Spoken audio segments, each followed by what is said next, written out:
Mina olen Kristi Hunt. Ma olen rõõmus, et mu perekonnanimi on just Hunt, sest see annab mulle legaalse võimaluse öelda, et ma võitlen kõikide oma põhimõtete eest nagu tõeline emahunt. Ma olen õnnelik inimene, sest minu elu on olnud kirju ja vaheldusrikas. Ülikooli ajal töötasin ma väga paljudes erinevates kohtades. Ma olen olnud ettekandja, ma olen olnud müüja, ma olen olnud manager, ma olen olnud dispetšer.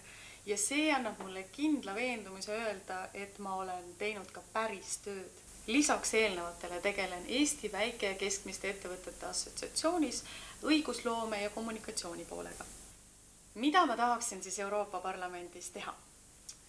Esiteks, Eesti riik on ära teinud väga palju e-arenduse valdkonnas. Meil on väga hästi toimiv e-maksuamet, meil on väga hästi toimiv rik.ee keskkond, e-toimikud, haiguslood ja nii edasi ja nii edasi.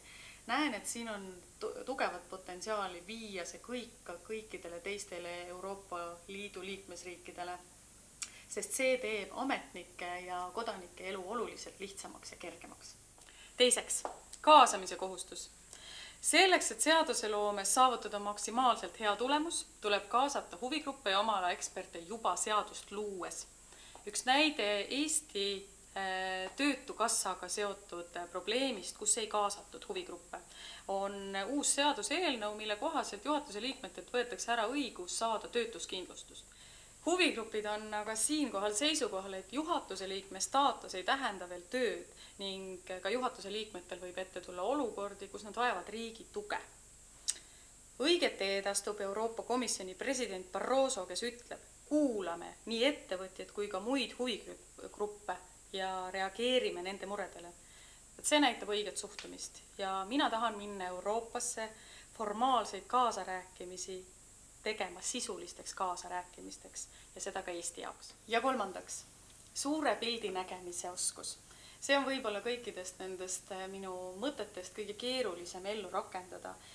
Minu eesmärk on see, et avaliku elu tegelased ei näeks ainult iseenda nina ees olevat pilti, vaid suudaks vaadata pisut suuremat maailma. Ma nõustun täielikult Euroopa Parlamendi presidendi Martin Schulzi seisukohaga, et Euroopa Liit vajab debatti, mille sisuks on kokku leppida, kes mida teeb. Brüssel ei tohiks kõigele vahele segada, kuid samas peavad komisjonid ja teised instituudid õppima, et me ei pea kõike Euroopast reguleerima. Tahan olla selle debati osa. Vali mind Euroopa Parlamenti, sest mina olen Eesti inimene.